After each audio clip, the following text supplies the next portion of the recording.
Good morning. Good afternoon. Good morning. Hello. Thank you all for being here. Morning.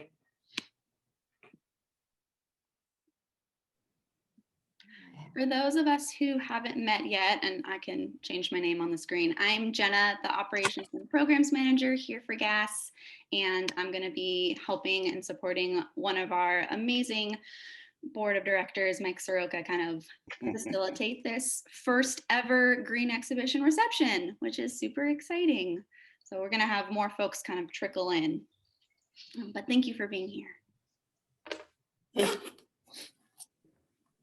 I'm Mike Soroka, so I'm the co-chair of the Green Committee as well. So again, yes, thank you guys for being here and participating in the very first green exhibition too. So that was fantastic to see how many people submitted for that, and I think it went really, really well for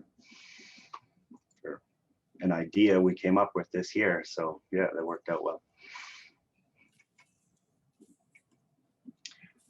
Cool.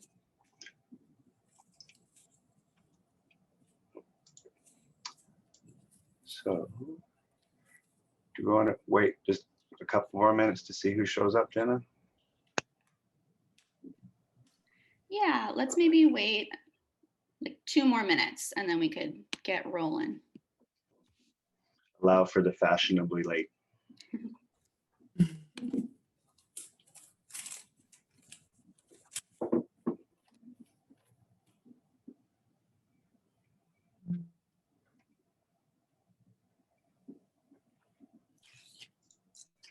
Those of you working for GAS, have you gotten some sleep after hosting such an amazing conference?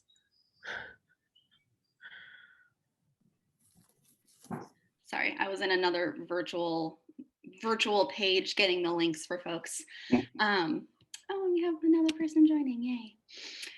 Yeah, so it's been a little bit kind of here and there with like last minute things, and now we have all of the links for all of the live presentations that we had. So those will be getting sent out to everyone today, which I'm excited about because I wasn't able to go to a lot of those. But now we'll be able to watch them because I've heard they were amazing. Wow. Yeah, have you been able to keep up with it all? There was so much content to consume over those 3 days. I'm not through it all yet. I did most of the lives in person and then table bounced, and then I'm still like wading my way through all the pre-recordeds because there's so much and I don't want to miss any of it. It's all so good. There was so much, yes. Hi, Jenna. Hi, Hello, everyone. Candace, Elena. Hi. Hi, Mike. How are you? I'm doing good. How about yourself? Yeah, not too bad. I'm quite curious how this is going to be today. Is it going to be a lot of people? It's a great question. We will see.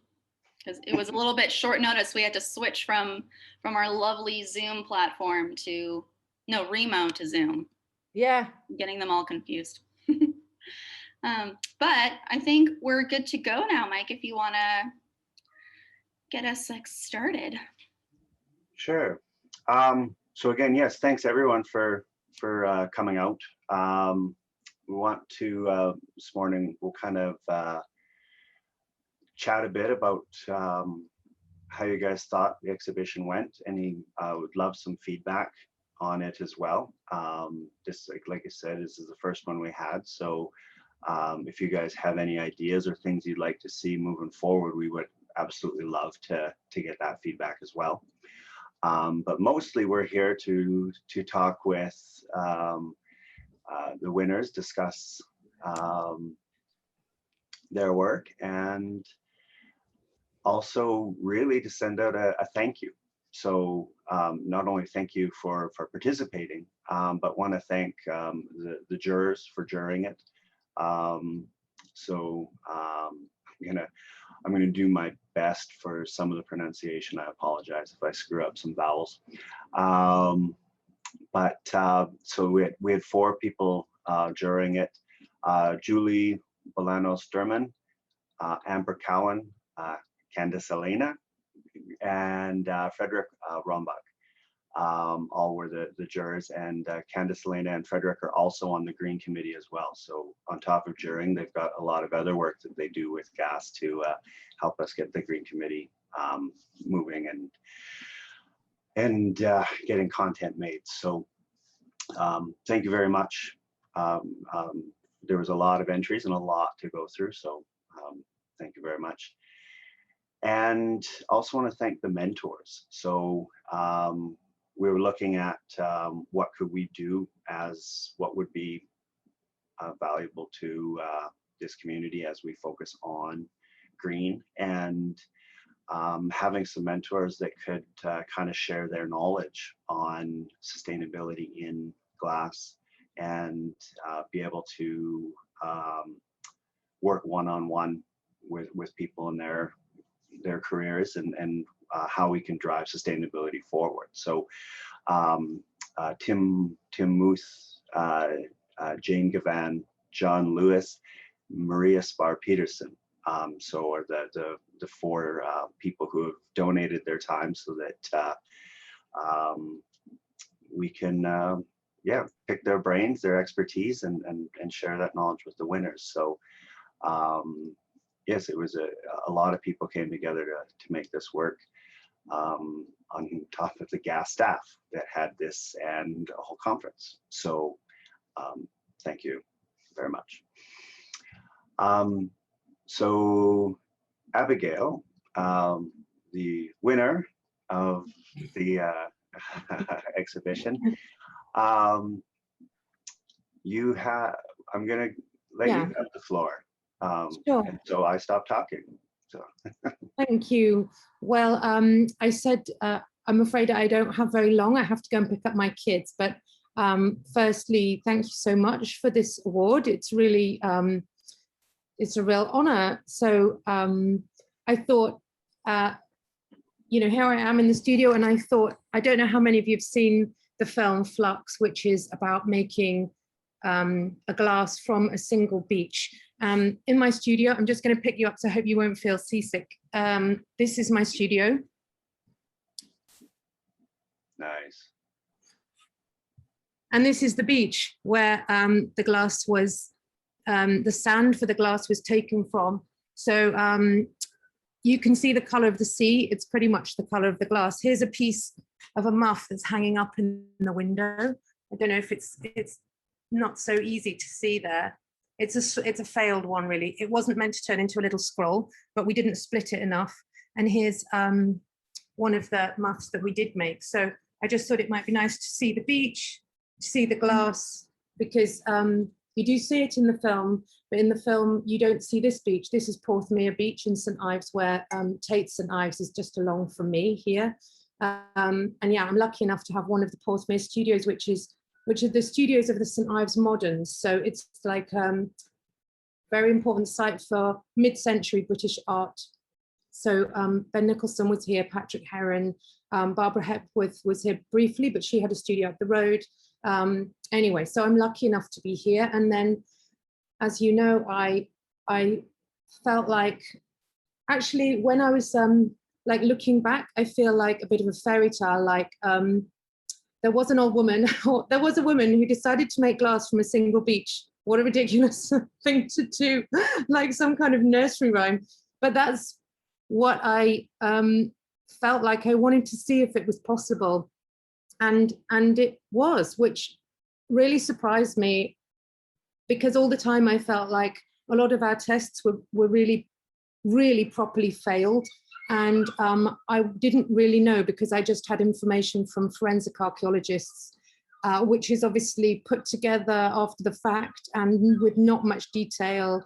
But it turns out, in a way, it's quite easy. You don't need anything. You just need the seaweed and you just need the sand. And so I sat for a long time on the beach outside my studio window with my kids sieving, because you need very fine sand, which is just funny to do when everyone else is making sandcastles and eating ice creams and fending off the seagulls, because seagulls love an ice cream.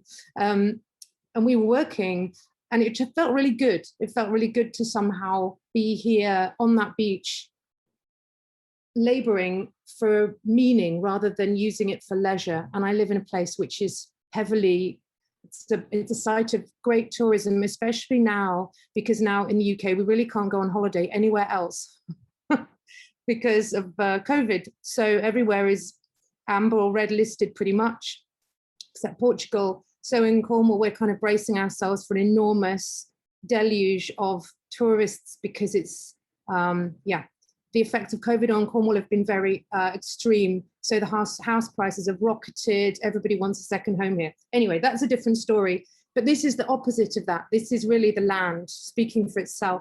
So yeah, and when I made the glass, I was really just working for my own desire and feeling like this is a ridiculous thing to try, but I have to try. I just really want to know if it's possible. And then because it became a fairly okay story to tell. And I only took the footage with my camera. Most of it's with my phone, as you can see. So you're very close to these materials of the beach and the seaweed, and you're very close to the action and you're close to the flames. Because for me, one of the things about glass is it tends to distance everything, doesn't it? If you're kind of looking at things behind glass, like in a museum, you feel distance. And I really wanted the glass to feel close, you know, I wanted it to feel raw and close and physical and material. So I guess, you know, I'm a visual artist.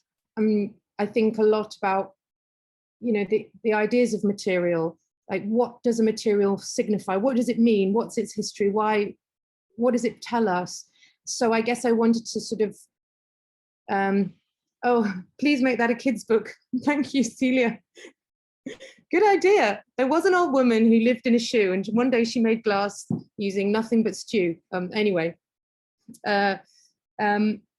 So so on the whole, it felt like this incredible folly, and then I was encouraged by the people that I worked with on the project because I needed to work with people who knew about glass, whereas I just fantasized about glass, and they encouraged me to apply to you with the 5-minute version of the film, and I'm so pleased that I did, because it wasn't, in a way, once I got here, I almost felt like it was finished and I didn't need to do anything else. But in fact, of course, this can't speak for itself. So looking at this glass, you don't have any way of knowing what it really is, that it's just what I see outside my window. So it was important to make the film, and I'm glad to have that prompt to actually do it. And so thank you so much. It's really been great to have that, you know, recognition and that sort of feeling of understanding, like, about the work. So I don't know if anybody has questions, as well as suggestions about children's books, but I'm happy to answer. And I'm so sorry I have to rush off today. It's because it was moved and I have a meeting that I have to go to. So I apologize, an appointment. Abigail, I just had a question. I think one of the interesting things when the color of it was quite stunning, and you didn't, you know, I guess you didn't know until you mixed it and melted it what it was going to be like. But did you make reference? Was it something to do with the local mining, the minerals in the area? Yes. So the film is really short, and of course the process was very long. So I didn't mind which beach it was, actually. And the kelp was taken, the seaweed was gathered from all around this coast, the Penwith coast, just wherever it was easy enough. It was never easy to get. So I have a friend called Robin Shale, and he is a geologist. And I sent him samples of 4 beaches here, just because the beaches here are all extremely different. Like, you can tell which beach someone's been on by the kind of sand on their feet, because like the Cot Valley beach is really black. This beach tends to have very large pieces of sand. And he, by eye, analyzed them into their components and gave me a breakdown. I couldn't afford to send it away for a full mineral analysis, but he's amazing. And geologists, he lives for rocks. So he knew really what was there. And he thought the most likely beach to make glass would be this one. So that's why I chose this one. But in Cornwall was really significant in the Bronze Age because it's one of the few places in Europe where you find copper and tin together, which is what you need for bronze. And so it was hugely important in the Bronze Age because everybody had to get their tin, especially tin, from Cornwall. So the Romans needed to come, I mean, this is pre-Roman, but everybody needed to come here. And it's never been as important since, to be honest, except possibly now with the tourists. So we think that this copper blue is from the copper mines. And all along this coast, there are huge mining spoils still. The last tin mine didn't close until 1990, and the name of that mine is Giva, and it's just a bit further west where I live. It's close to where I live. And of course, the rivers and the underground, all of those heavy metals, all of that mining spoil is just being pushed out through the underground water systems and through the streams straight into the beaches. And then from the beaches here, the sea moves in a kind of anti-clockwise direction around the coast. So every winter, the beaches become scoured and the sand moves around and then it comes back in. It's really noticeable. So I guess copper is actually a little bit further east of where I am now, but I think over time it's moved around. So there's a lot of copper in the beach, which of course you don't see at all until you melt it. So one thing I would love to do, but I probably never will, is to make glass from several beaches just to see what color you get. And I thought it would come out kelp colored. I thought it would be brown. I don't know why. I just thought it would look like seaweed and be really sludgy and murky and have lots of inclusions and kind of grit and be kind of not very nice glass. But actually, the glass melts like Murano glass. It's very, very soft. So you can work it at really low temperatures. So this is probably not the right thing to do with it. I should be making incredibly filigreed, fine drawn out work with it. But I just wanted to look through it. I just wanted to look at the beach through itself. And so what I want to do with this glass right now, I'm working right now to set it some small pieces, because I only have small pieces from the muffs, because we couldn't make a very big muff because we had a very small glory hole and a small furnace. It's to make small pieces that can be set into the windows here in the studio, not my studio, which isn't publicly accessible, but the Borlée Smart Room, which is 2 doors that way, so that you can look through the beach through itself. So, and I'll set that into copper because of the copper. So that's something I haven't done yet, but because I don't have any funding, so it's just really slow and yeah, but rather like this project, which I also wasn't funded for. Sometimes you just have to get on with it, don't you? Sometimes you can't hang around waiting for someone to say, hey, have 5K. I'd love you to do that. You just have to get your friends together and make what you need to make. And there's a huge, in a way, why you're doing it then. You really want to do it. You're not just doing it because somebody else thinks it's a great idea or an all right idea. So yeah, sorry. Long answer to your brief question. Sorry. No, fine. It's fascinating. The color really struck me. I mean, it wasn't you were experimenting. Yeah, and as you saw, it really is the color of the sea. Yeah, it's very surprising to me that that happened, but yeah, that was unexpected bonus that it feels like the sea as well. So, thank you. I have just a comment on, when you're talking about the closeness to material, and I was just thinking about how, I teach at a university, and sometimes like the intro and intermediate, the beginning students come in and, they just grab their punties and pipes and just start gathering, and they're so far away from like where that material is coming from. Like they're not even the ones to charge the furnace.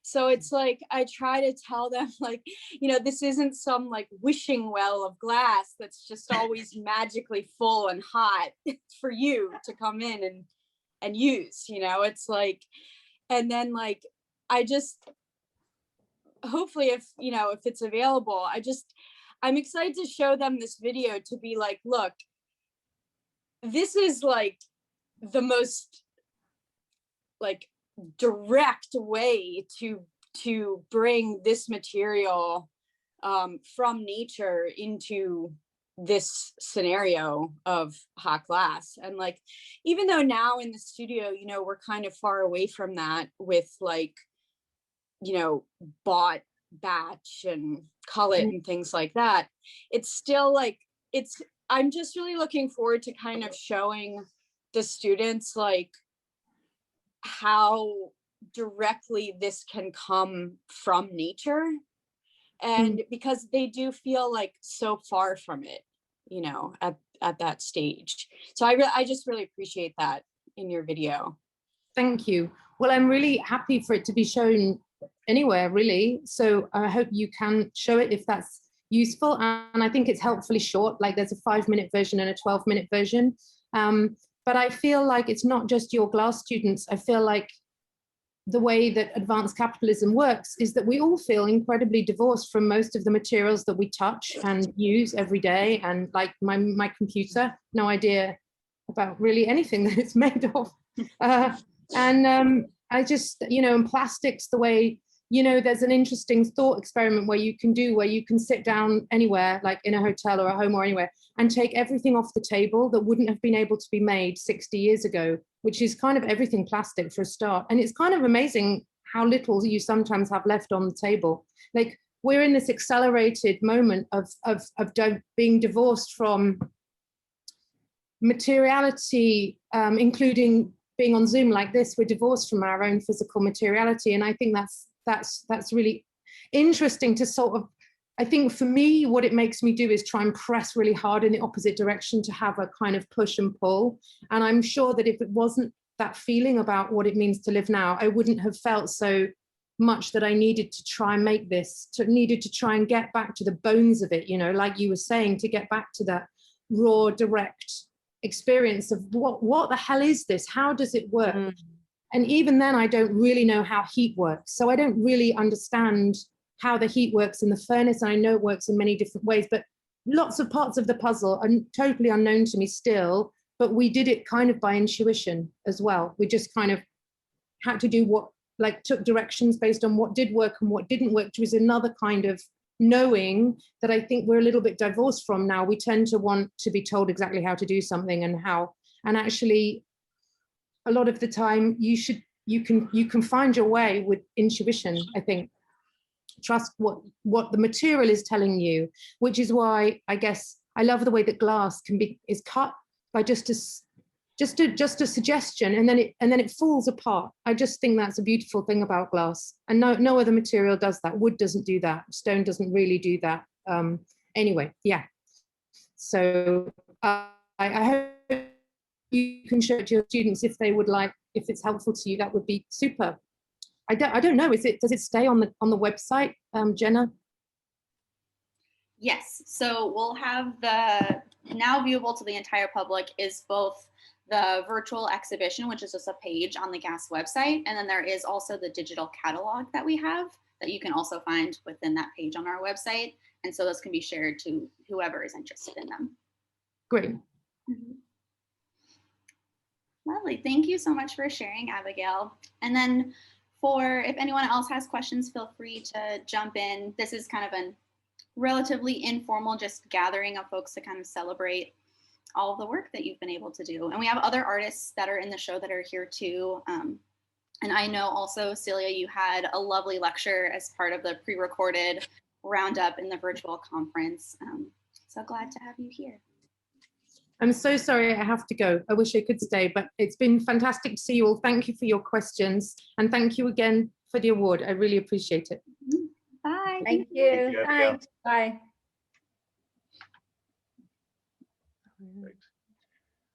That was interesting. I got some old books years ago. I think it was a monk that was recording glass color formulas.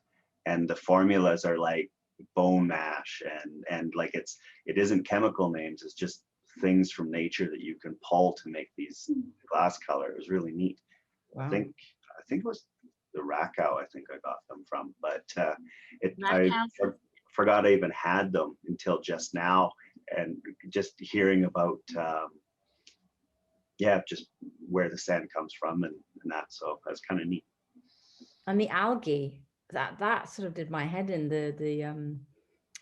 collecting the seaweed, wasn't it? That's the sort of flux or whatever it is, and that it was actually used. I wanted to ask her as well, that they were using it in industry. That's where she got it from, the recipe.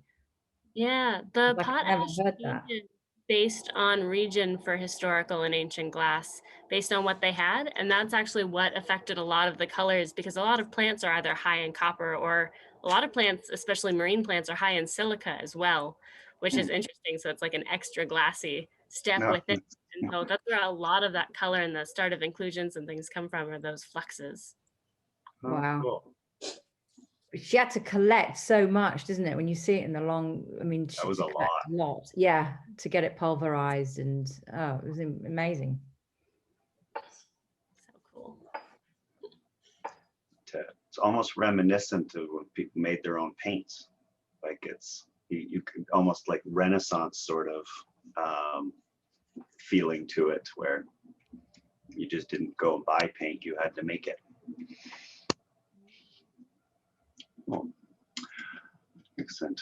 Well, did everyone get the link to the exhibition in the chat? Yes, yeah. It's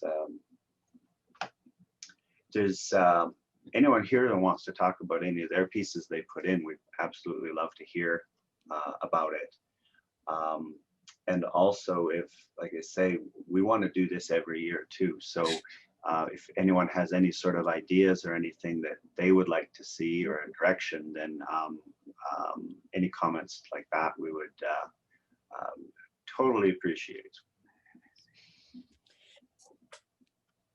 My only comment is when jurying, I guess I found maybe a few lines that you could ask about, like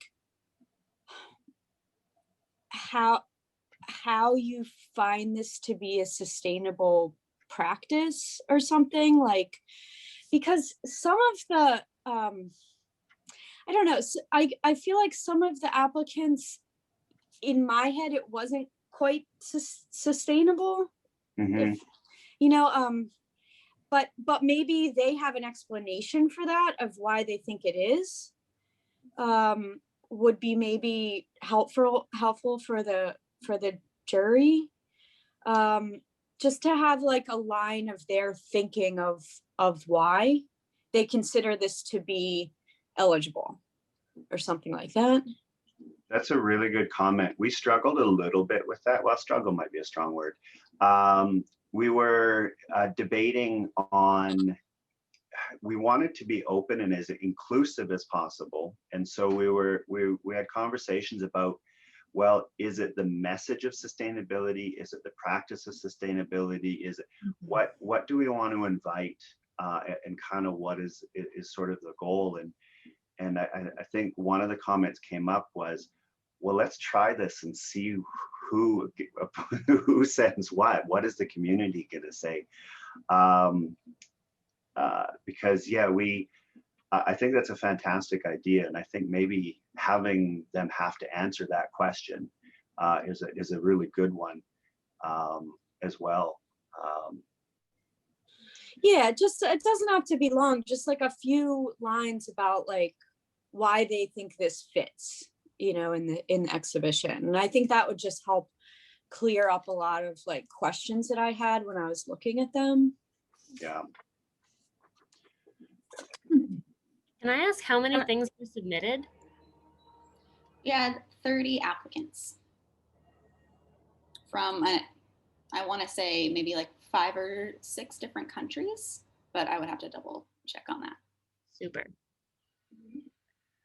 Yeah, it was a good turnout for the first one. I would like to add a small, other Jenna, a small just thought, only from a perspective of my own practice. Sorry if I'm really dark.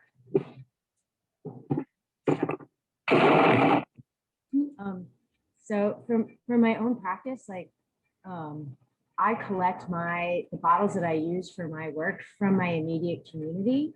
So I become the recycle center for my immediate community. And when I'm making certain projects and I need certain types or colors of bottles, I reach out. And so I really engage people around me. So just to piggyback a little bit on what Amber was asking, it might be an interesting component to ask, like why people choose to use like say bottle glass or some sort of recycled glass material, to find out like how maybe conceptually it might be as a component, as a part of the message of their work. Because for me, a part of my work is about community building and about connectivity. That might be really an interesting thing to sort of further the breadth or the depth as to why people work in a particular way. That sounds really cool. I was just going to say, I put in a piece as well, and my piece is about, I like the idea that the glass has been in another location. It's been new, you know, obviously it's been in old windows and things. There's a bit of history to it. So it's been kind of scratched and marked and stuff. And I like all that. In fact, it's not pristine. So and within the kiln process, I mark and texture more. So I like the fact there's been a history to the piece and a process, and then a function, and then I've made it I've given another function, another lease of life. It's been in a skip as well. So obviously I find it, so I've kind of I'm preserving it, I think. So, yeah. Yeah, reuse and reusability and if only most of our materials were so lucky to have a second life. And I think the point on community was an excellent one too. I mean, we talk about sustainability. How far did that travel? And even Amber talking about your students where they don't even know where that glass came from. It's the industry, right? It's this material is mined from here and trucked to here, along with this other material that was mined from here and trucked to here, and then fabricated and then trucked to a distribution center, which was then trucked to wherever the final studio happens to be. And just choosing local gets rid of so much of that. So. And I think when we've spoken before, Mike, it was also, I guess this pandemic has had its toll in that people couldn't, you know, we're talking about sourcing material or having issues for equipment and machinery or things that you were just, you know, oh, I'm just going to order my whatever. Just say, I'm not a practicing artist. I have been, but I'm not. But, you know, we've said, you know, for people in the committee, you know, you suddenly got an issue on, you know, how am I going to get my color or this bit of equipment because something's broken down, and people had to become creative and inspire, you know, kind of think outside the box to find other ways to make work or pieces of equipment to replace other bits, and so that means you're sourcing more locally, which I think you know, is possibly a positive thing. Yeah, I think that sourcing locally and not wanting to travel too far, even, you know, the immediacy of being able to source locally rather than having to wait for something, especially as shipping delays as we were all stuck in home and trying to order things expanded. The guys at my local solid waste facility know me now that I come for bottled glass. They let me go behind all the structures to kind of see where all the glass is sloughed off into the big containers. They're like, so long as you have gloves and you're being careful on broken shards, we don't care, like go in and get what you want. But now they've seen me come back enough times, and even my parents have been doing it for me, where it's trying to save blue bottles or specific shades of blue that are unusual, that they've started putting them aside for me without us ever asking. They're like, did you see the one we set aside? It's a really weird shade of blue. Can you use that? They're so excited now to see what's being made. And I think as soon as you start getting a name for that, like neighbors and things are starting to drop off bottles now that they know I'm working at it. A local bartender was like, oh, well, when we empty a really fancy, expensive bottle of liquor, like you can have that bottle, of course. And so if anyone were to drive past my house, we look like the largest lushes that have ever been. It's amazing to see it kind of really start to build that community and other things. And I think also that when I was a student, as kind of Amber was saying, I was extremely divorced from the material. You're trying to, you know, learning to blow glass is like trying to drink from a fire hydrant. There's so much all at once that you're trying to take in, and you're never going to get all of it. But I think we could start to direct people into thinking about where that glass comes from, either by making assignments in recycled glass or by really making them stop and think about the weight of the amount of glass they use, just not even as a trying to make them scale back, because they do need to learn. You need to break as much as you make in the beginning, but just to have a sense of how much impact and weight you really have within the glass community is really interesting. And I think the fact that these conversations are becoming so commonplace is so exciting, because when I was in school, I was the only one who was interested in all of the other students in using recycled glass and other things, which made it much harder to do because, you know, if you're sitting across the thing exploding bottle glass in the torch and everyone else is grumpy because it's sending shards everywhere, but if everyone's doing it, then it's fine. I will say that for years, I have been having my students in my kiln casting classes to do projects with bottle glass. And from that one, like you have to collect your own bottles, they have to be the same type. You're going to completely delabel them, you're going to frit them, you're going to smash them, you're going to sift them. And then you have to be reflective on whatever it is that you're making in relation to the type of bottle glass that you've collected. So the students have found that to be really engaging and different, and they really appreciate it. So it's something I've been doing for a while, and it's great. It's funny when they've never taken a blowing class to watch them dive into a kiln to pull out bottles, to throw them in buckets of water to frit. And they're just like, oh my God. And I'm like, oh, that's just nothing. So it's fun. It's fun. Awesome. Can you remind me, Jenna, where are you teaching? In Florida, I want to say? I currently teach at the University of Miami, and I've taught in the past at Salem Community College and Rowan University in New Jersey.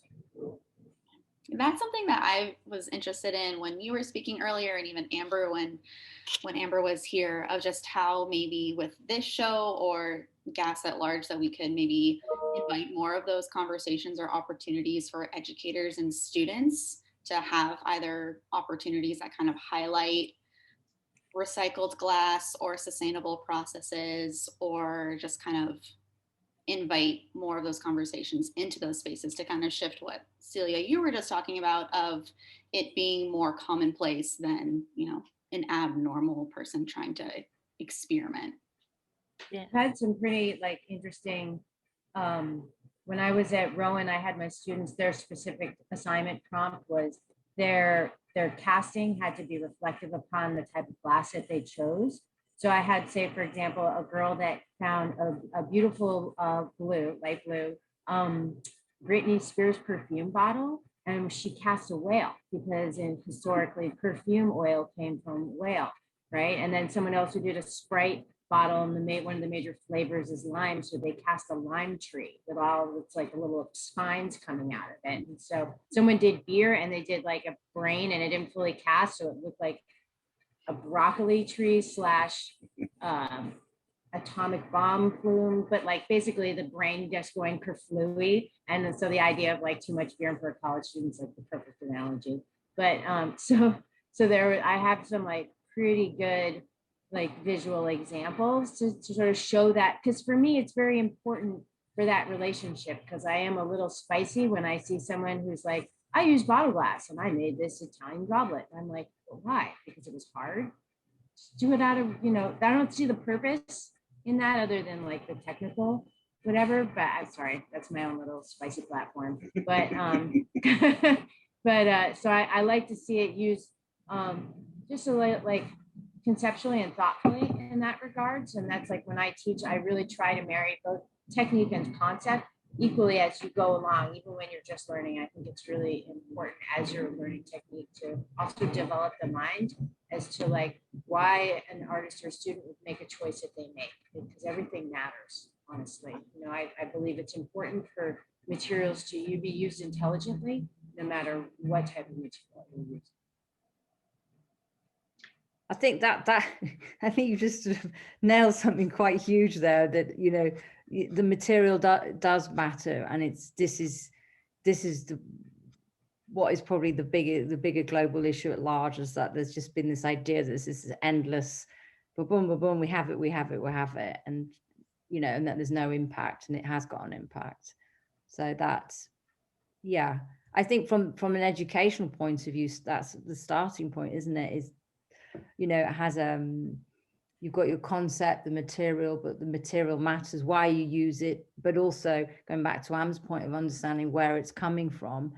And actually glass is the most fantastic material to continually remelt or recycle if you can keep it quite clean, or you're careful how you manage color or non-color, or you know, I know can have the most history because it can be infinitely recycled. It can be Yes. as many things before as it can be in the future, and that's just a great thing. I have a tiny little box of Murano cane fragments that I picked up off the dump beach on the island of Murano, and I've been this close to putting them back in my torch. I'm half attached to them as the historical objects they are, but super curious to know how they'd melt, because their context and their history will change as you do it.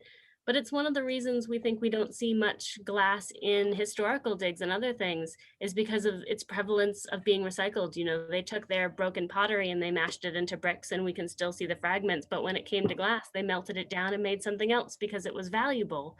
And that's the kind of thing. All of our glass waste is just sitting, waiting for us to ascribe a value to it again. And that's kind of what's most exciting about it. Like that, I mean, my background's in stained glass, flat glass, and the Victorians, and well, we don't have any medieval glass in Scotland, very little. It's all been with the Reformation, it was all taken out and abandoned and destroyed. But in England, when you go, you visit churches, and the Victorians have repaired and re-leaded all the kind of medieval glass, and it's beautiful, and it's all kind of fragmented. So it was just a lovely way to sort of show that then at that time, you know, a way to repair and restore and keep the fragments there of the older glass. Yeah. Awesome.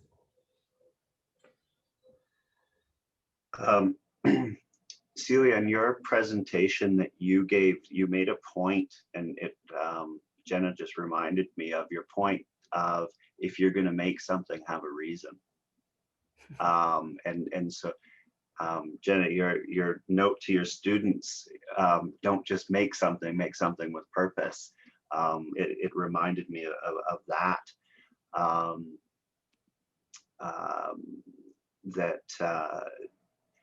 I guess there's this pressure to well, to go to zero, I guess, right? It's just kind of like it's an all or nothing sort of thing, but there's that gray area in the middle that, yes, you can make stuff, but as long as you've got a reason to make it. So that theme seems to be echoing across multiple people, or at least the approach. Do you guys see that as probably a dominant message or a way forward for the glass community? As it's been pointed out, we burn lots of fossil fuels to do what needs to be done. As we teach students, and because it's going to be, change is generational, that it's just you find a better way, and then the next generation does it, and then they find a better way and the next generation does it. So do you guys see that maybe that message being maybe the dominant change that we can kind of transfer down to making glass more sustainable? Yeah, I would definitely agree with that. It's the creating with intention that's really going to make a difference, because I think a lot of us do things on autopilot without thinking, but when you really stop and are intentional with your consumption and with your creation, that's when you really start to see the most positive effects. And that's when things become really gratifying to you as well. You know, I didn't just create a thing to create a thing, but when it has purpose and meaning, and whether that's functionality or moving messages along, that really starts to have an impact. For me, that's a little bit of I guess my intention for like why I really focus not only for students, but for myself, but just to like what the intention is behind the work. There's like when you start, if I start off, say, in a kiln class with a recycled glass project, the students understand and appreciate when they start to work with the artistic glass, because the recycled glass doesn't behave as nicely or as easily as like the glass that's been designed to cast beautifully, right? You know, so it also gives them an appreciation for different textures and different results, and that glass doesn't always have to be transparent, blue and shiny, right? Which is the magic lure. But I think for me, it's also it's a way of like I want to say like doing battle with students who are just like, I want to make a flower, I want to make a pumpkin, I want to, you know, or they want to make that beautiful functional thing. And to think about like what's the for them to actually think deeper as to the thing and the objects that they're making and putting out into the world, and to then have also a greater understanding of the objects that exist within their lives, even when just simply talking about cups and trying to explain to them, like, you know, why does a wine glass have a stem? Why do you hold a cognac glass this way? Why is the lip shaped this way or that way? You know, all of those. And when I start to just explain simple things about cups, they're just like, oh, and like things that they use all the time. They didn't even understand that there is a purpose and a reason behind the design of the object. So it's not even just necessarily about the material, but it's also like everything's about that design. And I always, you know, for my students, I always say, like, you know, artists are the most powerful people in the world, and we're underappreciated because we design every living, waking, breathing, sleeping moment of every person's single existence, right? And so the fact that, like, you know, in my department, we feel like the service department for the rest of the university, basically, often. And it's sort of like a nice suit, nice glasses, dean, provost, president. Guess you know, created that, an artist, a creative mind, right? Appreciate us more on our paycheck, please. But like, so I tell, because most of my students are non-majors, and so I'm trying to also imprint on them like the significance of everything that is around them in their lives, and for them to pay attention to that and to have more intentionality as they move through life, and to be less of like a use and throw away kind of a mentality. So I guess I'm trying to impart like an ethos as well that would hopefully continue on with the concepts of sustainability. You know, I've done projects with plastic bottles and had people giving me their plastic bottles, and they suddenly go like, I didn't realize how much plastic they actually use, and they went out and bought a water bottle. You know, I personally, even myself, in doing a project like that, stopped buying juice in plastic containers, and I spend the extra money for the glass container, and actually it's more concentrated and, you know, lasts just as long, and I'm not then buying a container with plastic.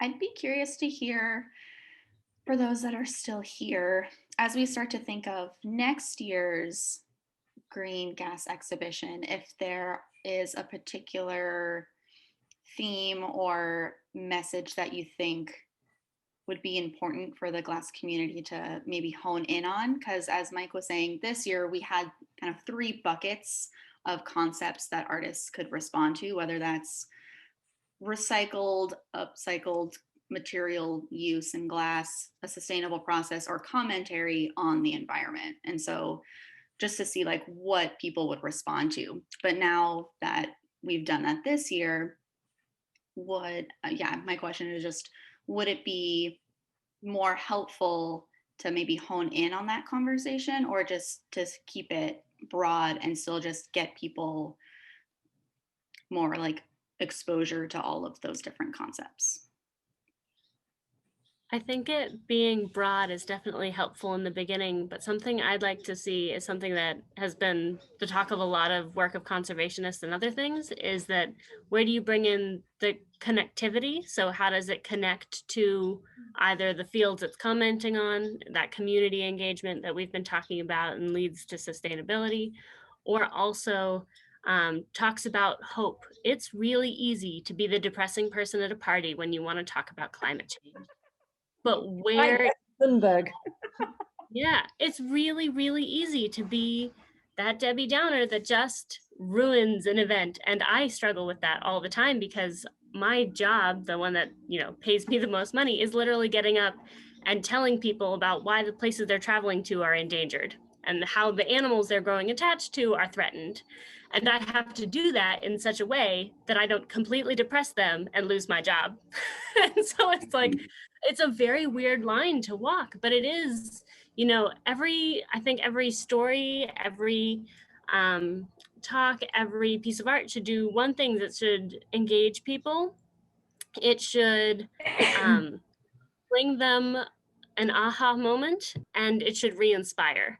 And that, I think, that kind of re-inspire, that hope for change, that positivity is kind of where the conversation needs to lead if we're gonna have enough momentum to move forward. Because if we get stuck in our rabbit hole of sadness, we're not gonna make those positive changes. That's a really good point, and it's something we've talked briefly at the Green Committee too, where the message that gets out into society is, here are all the reasons why you're a bad person, and you're hammered with it over and over and over again. You're not celebrating how we've done better, or here's some things that are available to you so that you can do something. It's more of a don't, you're bad. So I really like your comment on, okay, well, how do we change that message? I like what Amber's, you know, addition, you know, and like maybe to add to the survey or the of questions, you know, like how does this feed into your practice kind of concept, like how is this sustainable, or what does it, how does it serve conceptually within your practice? Yeah, it would be, I think, not only like interesting, you know, for like maybe additional like quotes or verbiage to go with that imagery when you're thinking about, you know, let's say a catalog, for example, to create a larger message.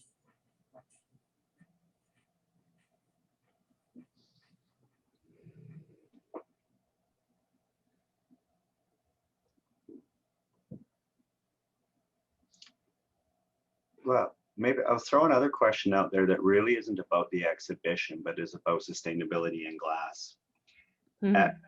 Right now, everyone kind of has to discover all of this stuff on their own. It's kind of every single person is kind of looking and researching and digging up things kind of on a one-off basis. If there were resources available to the community that you guys would, what would that look like to you guys? What would you want to see and have available to everybody? I think for me, when I started working with recycled glass at the torch, it was very much just place it in the torch and hope it didn't explode in my face, which of course it does, because it's not designed to be remelted at all.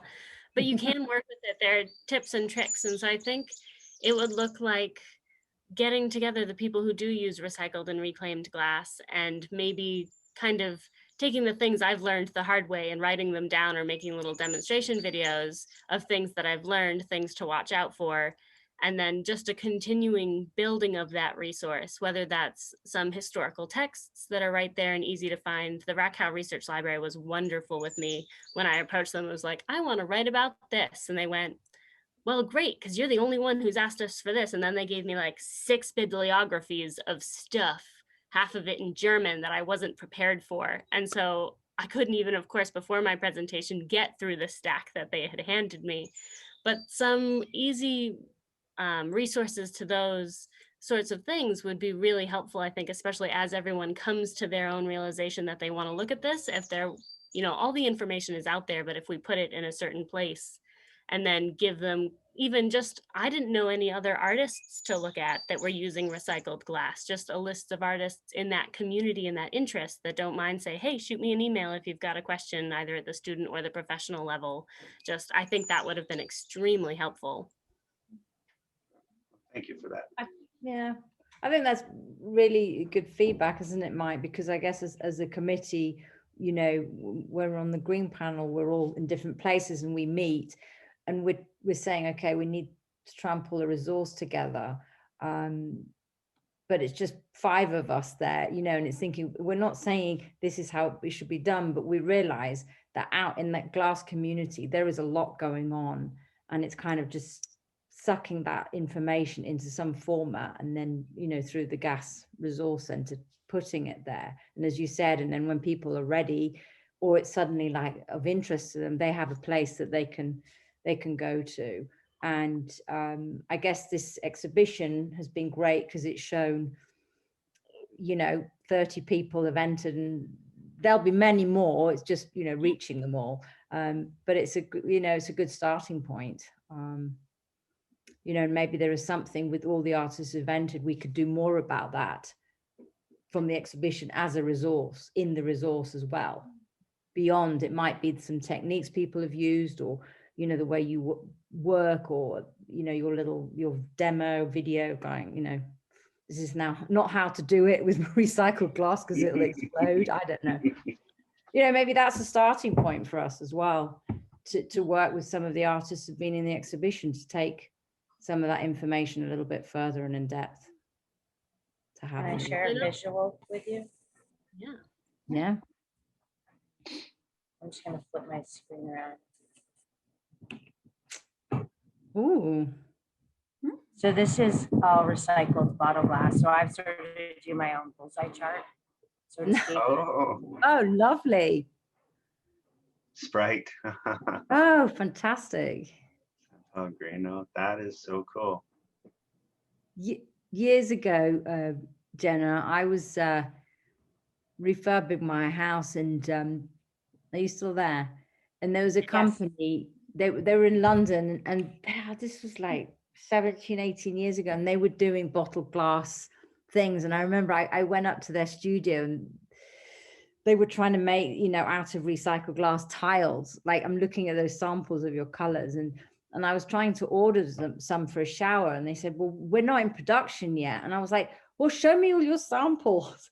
And we got them out all over the floor, all of their samples. I said, okay. And I handpicked, because I said, I need them now. Will you sell them? And they go, yeah, okay, you're our first customer. So I was like, I'll have them. But it just reminded me of that, you know. I mean, I don't, you know, 17 years ago, I think these people were really, they didn't totally know what they were doing. But it was brilliant. But it was for the samples, the first, they were quite rough and they were textured. They were really good. They did refine it though in time, their mold making and things, but yeah. Yeah, it's interesting because with those, you know, it's just from an ice cube tray that I made a mold and made the samples. And obviously the top part is going to have like that textural like component. And for me, because how I like to use my material, that's important information, because I'm not interested in solely the perfect, smooth, like for me, all size is a texture, a component, a language that I can use with whatever it is that I'm making as a way to describe something through the surface texture. So that's is important to me, because a lot of, when you look at, like, say for example, the obvious comparisons, the bullseye chart, like they have like, it's all really beautiful, and sometimes they do the triangle shape so you can see the, you know, the translucency, and I'm just like, yeah, but like, yeah, when you cast it, it opacifies. So like, you know, though I have found like one of this Macedonian wine actually like is pretty luminous. And so, or discovering that like most beer bottle glass like casts olive, you know, and not like the brown bottle, you know, and having the different chemistries melt. So you get varying degrees of smoothness, you know, versus chunkiness or whatever. And then, you know, I sift what I smash. And so then I'm dealing with the different, you know, grain sizes and kind of all of that stuff. So it's I guess like granularity of like working with a material. And I'd be curious how safe the wine is if the glass is now luminous. What's transferring into the wine? Now, most metals within glass become inert once they're encased. That's how we can drink out of cobalt. I don't know about lead. Well, even what was the study that was done that said it's safe to drink out of your lead glass? You'd have to drink 10 glasses of acidic wine a night for 700 years before you got traceable amounts of lead from drinking lead crystal. Oh, really?